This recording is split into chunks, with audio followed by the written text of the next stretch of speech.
Snow fell in thick curtains, red and blue lights sweeping across the wet pavement. Caleb Harris knelt on the freezing ground, wrists locked tight behind his back, while Mia clung to his jacket, sobbing. Officer Natalie Brooks had responded to a call about a drunk man causing trouble, so her voice came out cold as steel. Caleb just shook his head, trying to meet his daughter's eyes. When Natalie pulled up his sleeve for a quick search, the fabric rolled back and a sharp black tattoo emerged. She stopped breathing. The night had started simply enough. Caleb had picked up Mia late from the after-school program, his shift at Ridgeway Plaza running past 9 again. At 36, he looked older than his years, exhaustion carved into the lines around his eyes. His maintenance uniform bore oil stains that wouldn't wash out, and his hands showed calluses from years of night work fixing heating systems and electrical panels in the commercial complex downtown. Their apartment waited for them on the second floor of a building that had seen better decades. Inside, furniture sagged with age but stood arranged with careful precision. Mia's homework papers covered the kitchen table in neat stacks. A single photo frame sat on the bookshelf, turned just slightly away from casual view. Caleb kept the space clean, kept it safe, kept it quiet. That was all that mattered now. Mia had chattered about her math test on the drive home, waving a paper marked with a bright red 94. Her enthusiasm filled the old sedan like sunlight. Caleb had smiled, really smiled, and squeezed her hand at a stoplight. They needed milk and instant noodles, so he pulled into the Hawthorne Market parking lot, the fluorescent signs buzzing in the cold air. Inside the convenience store, warmth and bright lights made everything feel safer for a moment. Mia picked out her favorite cup noodles while Caleb grabbed a gallon of milk and a box of granola bars. The young cashier, Jasmine Reed, smiled at Mia and complimented her unicorn backpack. Simple. Normal. The kind of evening that made Caleb believe they might actually be okay. But outside, near the ATM, trouble was already brewing. Derek Lawson stood too close to an elderly woman, his voice rising in sharp bursts. Edith Monroe, at 67, clutched her purse with both hands, her shoulders hunched forward. Derek's clean jacket and styled hair made him look respectable to anyone passing by, but his eyes held something cold. He was demanding something, his words fast and cutting. Caleb saw it through the window as he paid. His body went still, that old training kicking in before his mind could catch up. He handed Mia the grocery bag and told her to wait inside, near Jasmine. Mia's eyes went wide, but she nodded, sensing something in her father's tone. Outside, the December air bit at Caleb's face. He approached calmly, hands visible, voice level. Derek had moved from Edith to Jasmine now, who had stepped outside during her break. He was inches from her face, accusing her of insulting him, of refusing his card on purpose, of thinking she was better than him. Jasmine backed against the brick wall, her breath coming fast. Caleb stepped between them, not aggressive, just present. His voice came out quiet but firm. Enough. The police are on their way. Walk away. Derek's expression shifted instantly. The anger vanished, replaced by something calculated. He looked at Caleb's worn jacket, his tired face, the grocery bag visible through the window with a 7-year-old girl holding it, and Derek smiled. He stumbled backward, intentionally clumsy, and his arm swept across a display of energy drinks near the entrance. Cans clattered across the pavement. Derek's voice rose to a shout now, performing for the few people in the parking lot. "This man attacked me. He threatened me. Look at him." Derek pointed at Caleb with theatrical horror, his other hand pressed to his chest as if wounded. Jasmine tried to speak up, but Derek talked over her, his voice carrying.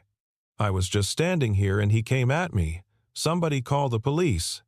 Several people had their phones out now, recording, but they had started filming after the cans fell, catching only the aftermath, only Caleb standing there with Derek pointing and shouting.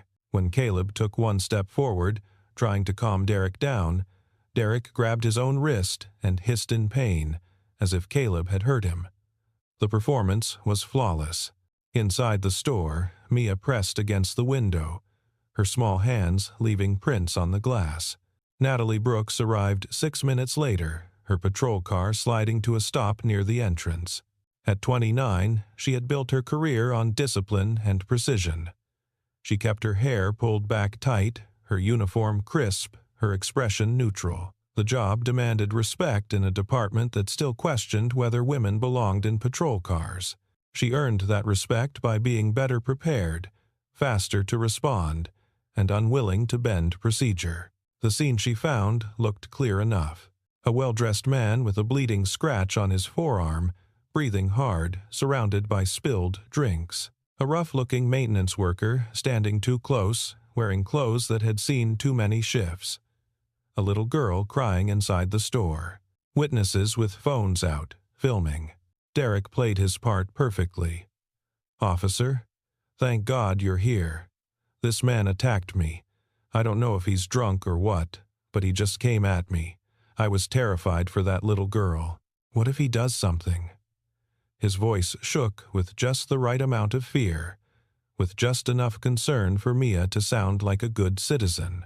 Natalie looked at Caleb. He stood very still, hands at his sides, not arguing or defending himself. His eyes moved to Mia, then back to Natalie. That silence, that stillness, it looked like guilt to someone trained to read body language in tense situations. Natalie made her decision in seconds. "Sir, I need you to turn around and place your hands on the vehicle." Caleb's jaw tightened. "Please. Not in front of my daughter. I didn't do anything." His voice stayed low, steady, but something flickered in his eyes, something that looked like old pain resurfacing. Natalie had seen people play the victim card 1,000 times. She had learned not to fall for sob stories. "Sir, turn around now." When Caleb hesitated, still looking at Mia through the window, Natalie moved forward and guided him toward the patrol car. Caleb went without resistance, but every line of his body showed defeat. The handcuffs clicked into place, metal cold against his wrists. Inside the store, Mia's scream cut through the glass. "Daddy!" She ran outside, her unicorn backpack bouncing, tears streaming down her face. "No, don't hurt my daddy. He didn't do anything bad." A bystander caught Mia before she could reach Caleb. The little girl fought against gentle hands, her whole body shaking with sobs. Natalie felt something twist in her chest, but she pushed it down. This was procedure. This was protection. She had to secure the scene first, get statements later, sort truth from performance back at the station. But then came the moment that changed everything. Natalie conducted a quick search for weapons, standard protocol. She needed to check Caleb's jacket pockets, his waistband. When she reached for his right arm to check the sleeve, the fabric rolled up past his elbow. The tattoo sat there on his forearm, black ink bold against his skin. A small shield, the number 17 inside it, and beneath that, 2 words in sharp capitals. "Hold. Fast." Natalie's hands stopped moving. Her breath caught in her throat. The parking lot seemed to tilt, sounds fading to nothing but the rush of blood in her ears. She knew that tattoo. She had seen it once, years ago, in a photograph her father kept in his office. A group of men standing together, faces half-shadowed, but one arm visible in the frame. That same shield, that same number, those same words. Her father's voice echoed in her memory, spoken on a night when she was 14 and scared of shadows. "If you ever meet someone wearing this mark, Natalie, you remember they walked through darkness to pull people into light. You remember they held fast when everything broke." Her father had touched the photograph gently, his own hands scarred from service. "These men," he had said quietly, "they saved lives when no one else could." Caleb felt Natalie's hands go still on his arm. He turned his head slightly, saw her face gone pale. Without a word, he twisted his arm and pulled the sleeve back down, even with his wrists cuffed behind him. The movement was instinctive, protective, a reflex born from years of staying invisible. Derek saw it too. He saw Natalie falter, saw the color drain from her face. His smile faded just slightly, calculation replacing performance in his eyes. Natalie forced her breathing to steady. She had a job to do, a scene to process. She couldn't stand here frozen because of a tattoo that might mean nothing, that might be coincidence. But her voice came out different now when she spoke to Caleb. "We need to go to the station." For statements, her tone had lost its edge. She turned to Mia, who stood sobbing in Jasmine's arms now. "Sweetie, your dad is going to be okay. We just need to sort some things out, I promise." Mia's face crumpled further, not believing, not trusting. Natalie felt that look like a physical blow. Back at the station, the fluorescent lights hummed overhead. Caleb sat in an interview room, still handcuffed, still silent. Captain Robert Whitman reviewed the preliminary report with barely concealed impatience. "Open and shut, Brooks. Multiple witnesses say this guy attacked Lawson. We've got video of the aftermath. Process him and let the DA sort it out in the morning." But Natalie couldn't let it go. "Sir, I'd like to review all the footage from the store. Talk to the witnesses individually." Captain Whitman's expression hardened. "You questioning the victim's statement, officer?" Natalie chose her words carefully. Whitman studied her for a long moment, then waved his hand dismissively. "Make it quick. I want this wrapped by 0300. Natalie found Mia sitting in the break room, a female officer watching over her. The little girl had stopped crying but sat curled into herself, arms wrapped around her backpack. Natalie brought her hot chocolate from the vending machine and knelt down to her level. Mia refused to look at her at first, but eventually took the cup because her hands were so cold. "Your dad's going to be okay," Natalie said softly. "I'm going to make sure we get the whole story." Mia finally looked up at her, eyes red and swollen. "You said you protect good people." Her voice came out small and broken. "Why are you doing this to my daddy?" The question hit harder than any accusation from an adult could have. Natalie had no good answer. She went back to her desk and started pulling footage.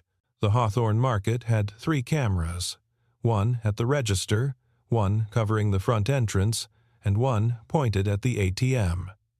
She watched the timestamp from 30 minutes before the incident. There was Derek approaching Edith Monroe near the ATM.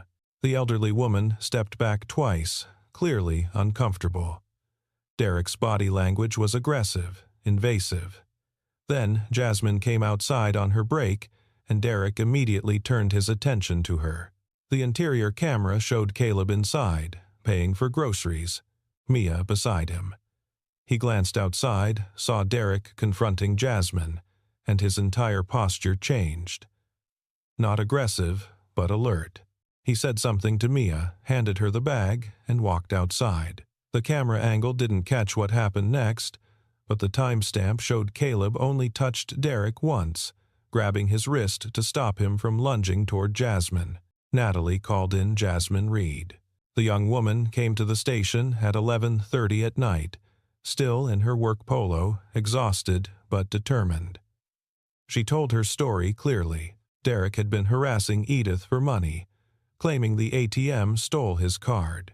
When Jasmine went out for air, Derek immediately got in her face, accusing her of disrespecting him inside when she had simply processed his declined card. Caleb had intervened calmly, positioned himself between Derek and her, never raised his voice.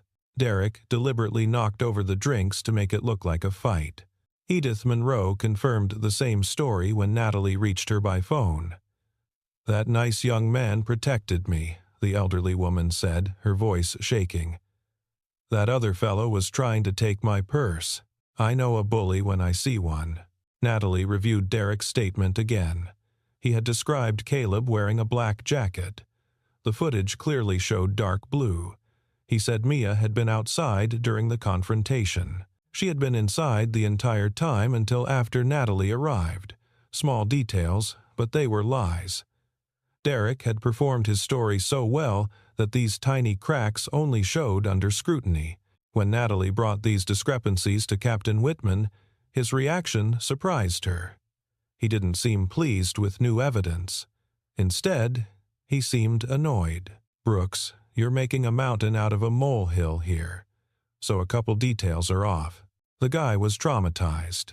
Memory gets fuzzy." Natalie pressed carefully. "Sir, the witnesses contradict his entire account." Whitman's phone buzzed. He glanced at it, then back at Natalie with a harder edge to his voice. "Drop it, Brooks. File the report and move on." Something in his tone made Natalie's instincts flare. She had worked under Whitman for 3 years. He was demanding, sometimes harsh, but never illogical. This wasn't about procedure anymore. This was about control. She nodded slowly, but didn't drop it. She went to the interview room where Caleb sat, uncuffed now but still guarded. Natalie dismissed the officer at the door and sat across from him. Caleb looked up, his face carefully blank. "The tattoo on your arm," she said quietly. "Operation Holdfast. What does it mean?" Caleb's expression didn't change, but his hands tightened slightly on the table. "Old life. Doesn't matter now." Natalie leaned forward. "It matters to me. My father had a photograph. Men with that same tattoo. He said they saved his life once." Caleb's jaw worked silently. He looked at her for a long time, and something ancient and tired moved behind his eyes. "Then he should have told you to forget you ever saw it." "Why?" Natalie asked.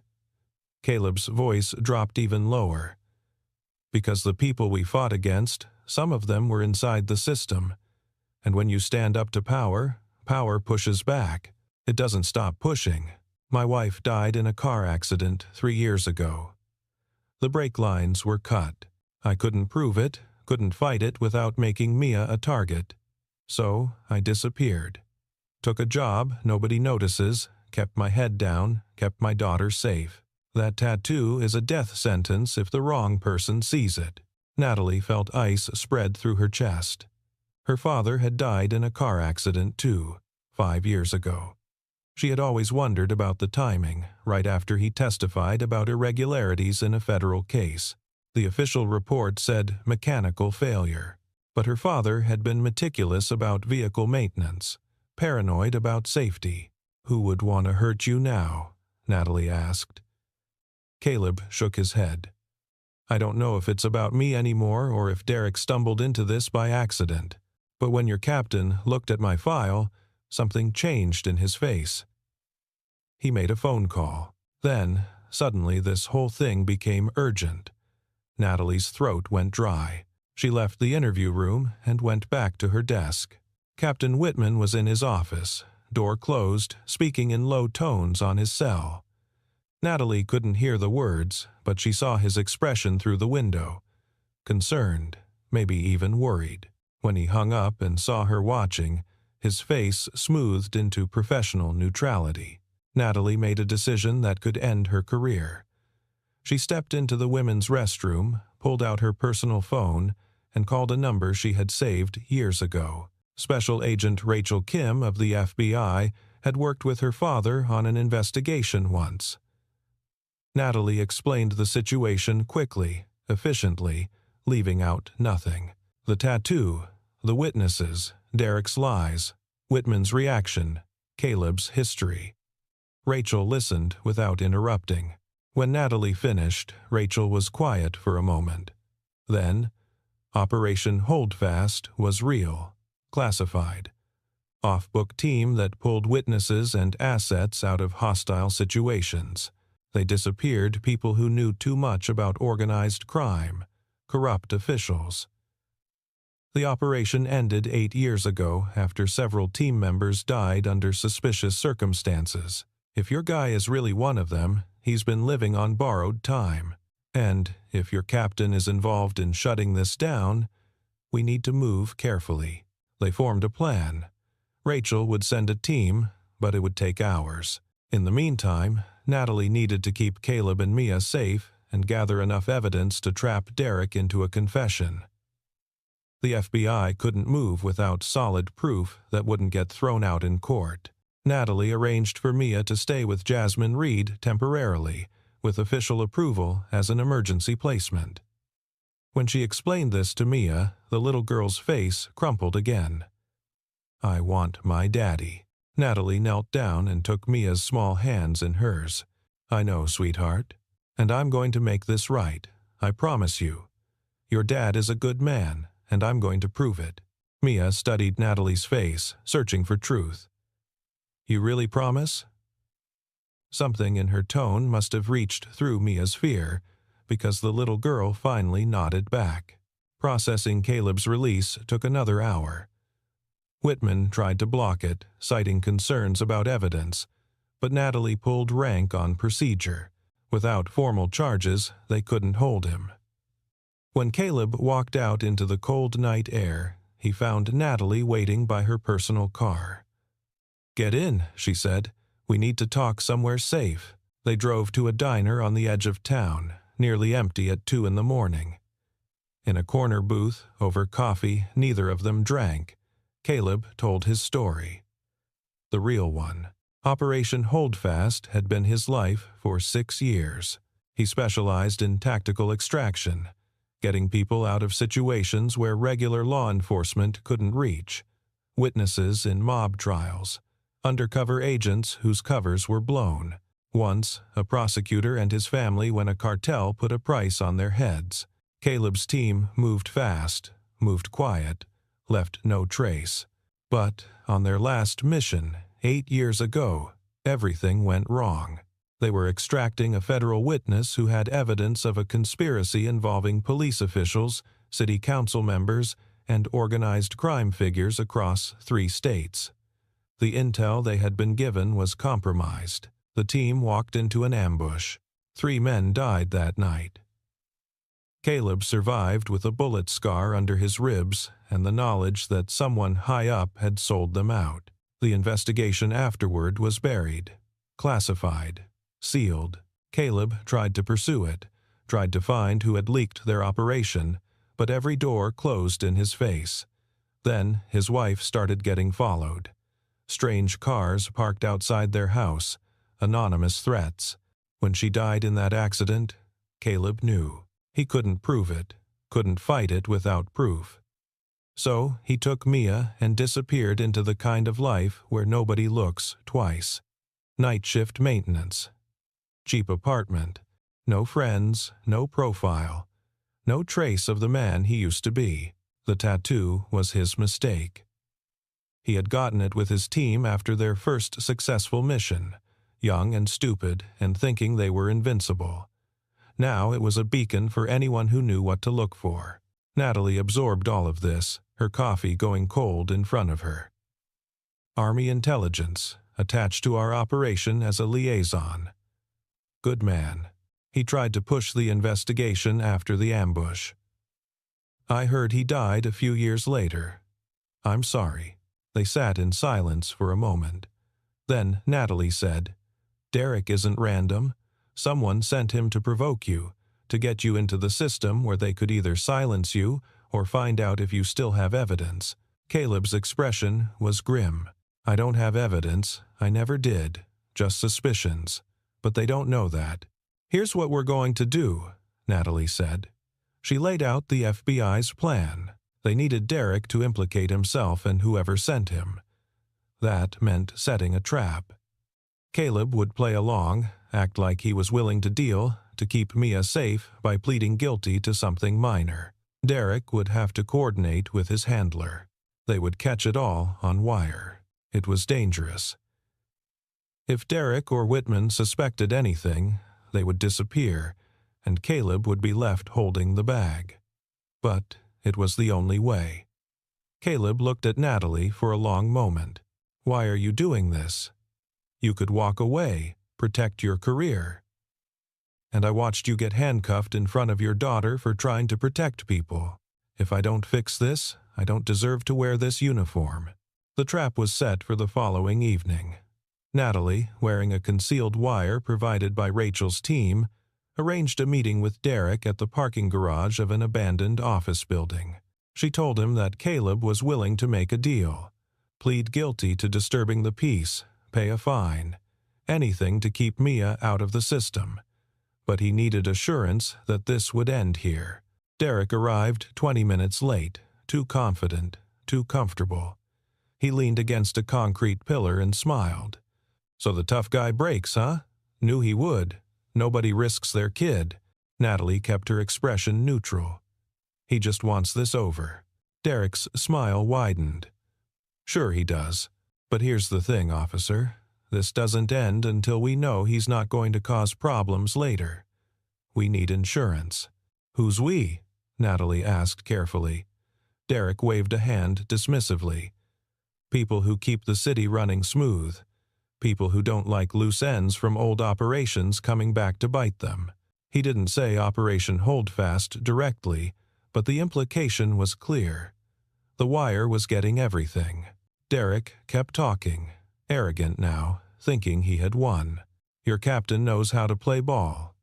Been on the payroll for years. Kept things quiet. Made sure the right cases disappeared. He's the one who told us about Harris. Saw that tattoo in the system, made a call. We took care of it." He leaned forward, his voice dropping. "The guy should have stayed invisible. His wife should have kept her mouth shut. These things happen when people don't cooperate." Natalie's hand clenched around her phone in her pocket, the signal for the FBI team listening nearby. But she kept her face calm. "So what now?" Derek shrugged. "Harris takes the plea, keeps his head down. Maybe we let him live quiet. Or he makes noise, and that pretty little girl ends up in foster care or worse.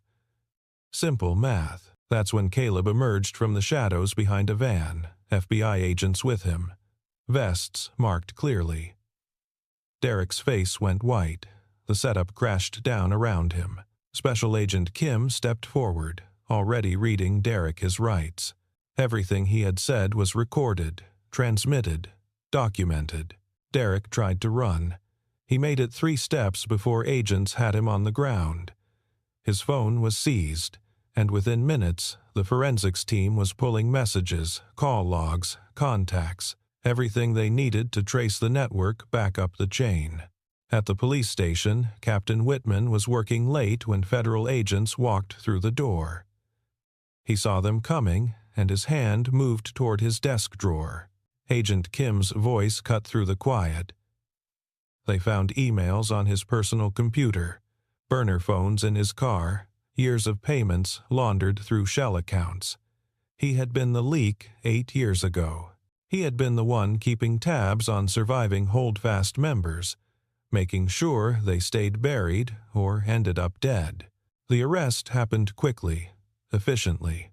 Whitman said nothing, invoked his lawyer, but his face showed everything. Rage, fear, the collapse of a carefully built lie. As they let him out in handcuffs, he looked at Natalie with pure hatred. "You just destroyed yourself, Brooks." Natalie met his eyes steadily. "No, sir. I just remembered what the badge is supposed to mean. The paperwork took 2 days. Federal prosecutors moved fast once they had the evidence." Derek flipped immediately, naming names, giving up contacts in exchange for a reduced sentence. The conspiracy reached further than anyone had expected. City officials, a state senator, connections to organized crime that went back decades. Operation Holdfast had been shut down because it got too close to too many powerful people. Caleb's record was cleared completely. Formal exoneration, public apology from the department. The DA offered him compensation, counseling, anything he needed. Caleb took it all quietly, his focus only on Mia. When they were finally reunited, Mia ran to her father so hard she nearly knocked him over. Caleb caught her, lifted her up, held her so tight his arms shook. Daddy, she sobbed into his shoulder. I knew you didn't do anything bad. I knew it. Caleb closed his eyes and breathed in the scent of his daughter's hair. Let himself feel safe for the first time in years. Natalie came to see them a week later. They were back in their small apartment, but it felt different now. Lighter, somehow. Mia was drawing at the kitchen table when Natalie knocked. The little girl looked up, hesitated, then slowly put down her crayon. Natalie knelt down to Mia's level. I owe you an apology, she said softly. I was supposed to protect you and your dad, and instead I scared you. I'm so sorry. Mia's lower lip trembled. You hurt my daddy. Natalie nodded. I did, and that was wrong. I should have listened better. I should have looked harder for the truth. I made a mistake, and you both paid for it. Mia was quiet for a long moment. Then, my daddy says everybody makes mistakes, but good people fix them. Natalie felt her throat tighten. He's right. And I'm trying to fix mine. Is that okay? Mia thought about it, her 7-year-old face so serious. Then she nodded. Okay.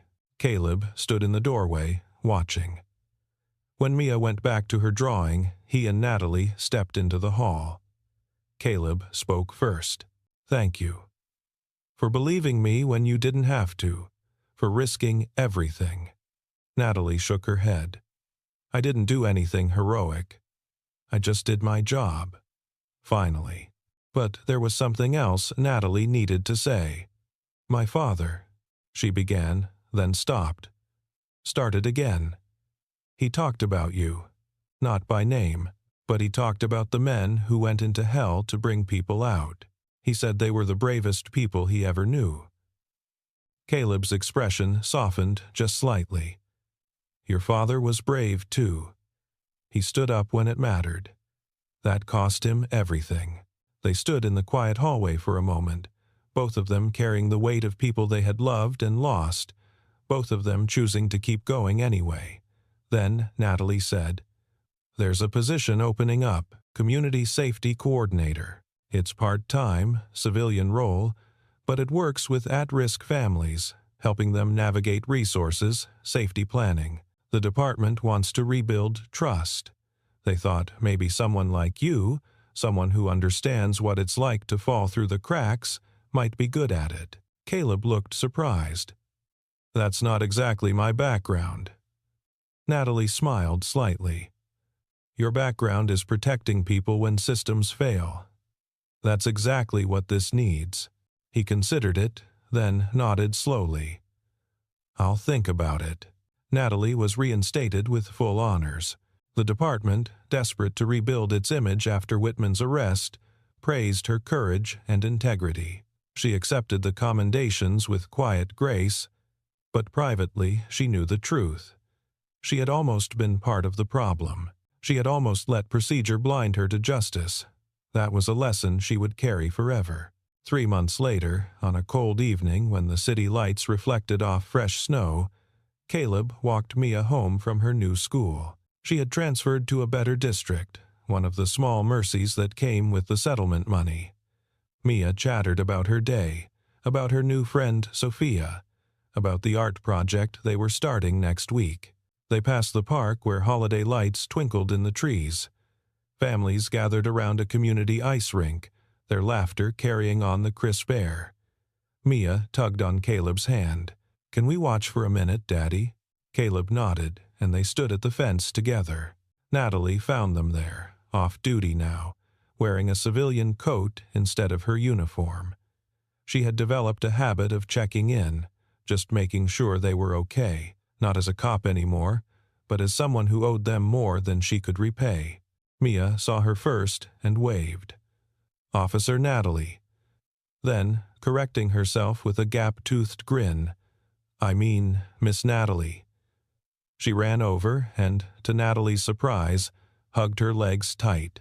Natalie's eyes went bright as she hugged back. Caleb joined them, moving slower, his body language still cautious but no longer hunted.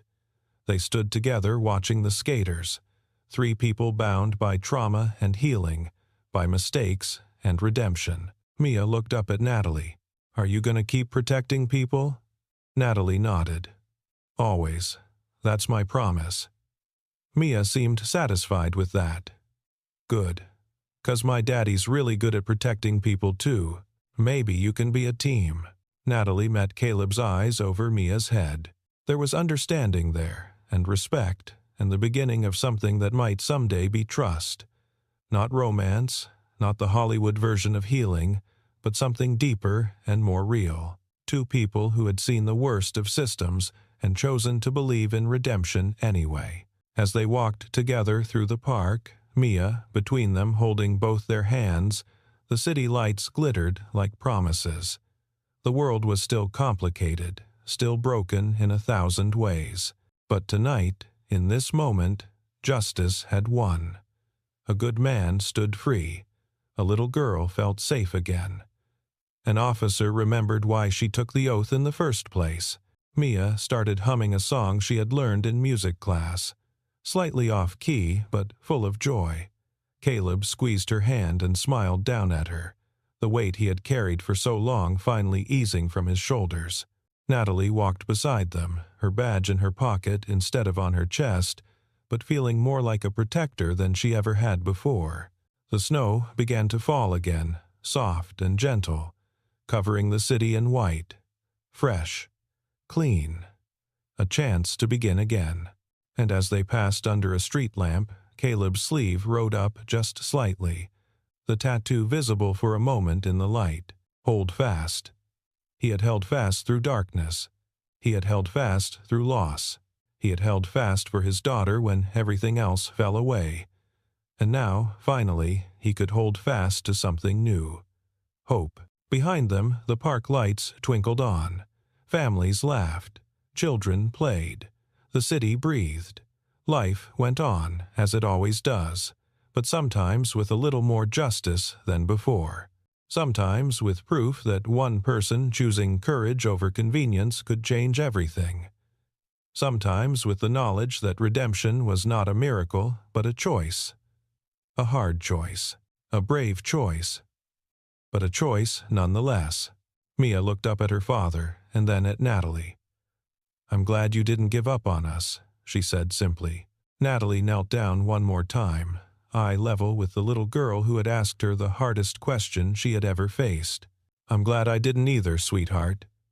You taught me something important." Mia tilted her head. "What?" Natalie smiled. "That being brave sometimes means admitting when you're wrong, and that fixing mistakes matters more than never making them." Mia nodded solemnly, as if this made perfect sense. Then her face brightened. "Want to come get hot chocolate with us? They have marshmallows." Caleb looked at Natalie, leaving the decision to her. Natalie stood slowly, brushed snow from her knees, and nodded. "I'd like that." They walked on together through the winter evening, 3 souls bound by the hardest kind of redemption. The kind earned through truth, through pain, through the courage to choose what was right when what was easy beckoned. The kind that left scars, but also left strength. The kind that reminded everyone watching that heroes were not people who never fell, but people who got back up. People who held fast when the world told them to let go. People who chose love over fear. Justice over convenience.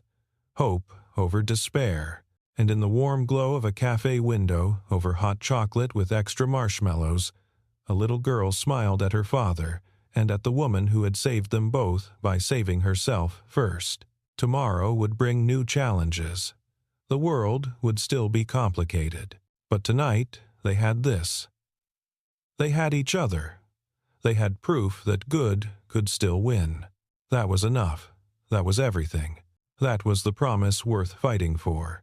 That even in darkness, someone would hold fast to the light.